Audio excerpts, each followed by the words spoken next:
syadarang begada papah berjerota padan tak jaga rakan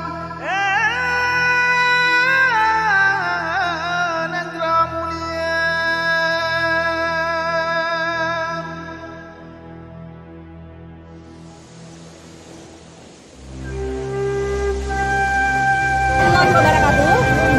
Pagi hari ini di hari Jumat tanggal 14 September 2004 kami dari SMP Negeri 2 Loksmawe mengadakan aktualisasi P5. Kita langsung datang ke Museum Loksmawe dan kali ini bersama Kepala Sekolah SMP Negeri 2 Loksmawe Pak Kapten. Bagaimana Pak ilmu siswa didik kita Pak terkait kunjungan kita ke Museum Loksmawe?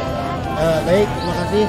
Alhamdulillah, pertama sekali kami ucapkan terima kasih banyak kepada Dinas Pendidikan dan Kebudayaan Loksmawe dalam ini kami Budaya. Terima kasih Pak ya atas kunjungan kami hari ini ke Museum Loksmawe. Kalau kami melihat, waktu pertama sekali kami menyampaikan kepada siswa kami mengadakan kunjungan ke Museum Kota Loksmawe, antusias anak-anak kita luar biasa Bu Farah, luar biasa. Artinya mereka sangat menyambut positif dalam kunjungan ini. Kemudian ketika kunjungan pada hari ini juga, alhamdulillah bisa dilihat anak kita ini antusias sekali mereka untuk segera mau naik. Oleh karena demikian, saya pikir ini langkah awal dari sekolah kita pertama sekali SMP Negeri 2 Loksmawe mengadakan kunjungan khususnya ke museum ini. Mudah-mudahan kita pada hari berbahagia ini juga mengadakan pembelajaran ya. Yang hari ini khususnya siswa kelas 7 sejumlah 250 siswa dan didampingi 20 guru pendamping ya untuk mendampingi anak-anak kita mengadakan pembelajaran di sini mulai dari pukul 8.30 sampai dengan selesai pada hari berbahagia. Ini demikian. Insyaallah terima kasih Pak Kabid ya menerima kami. Selanjutnya satu pertanyaan lagi ya. Bagaimana langkah-langkah dari pihak museum untuk mempromosikan museum yang ada di Kota Loksmawe?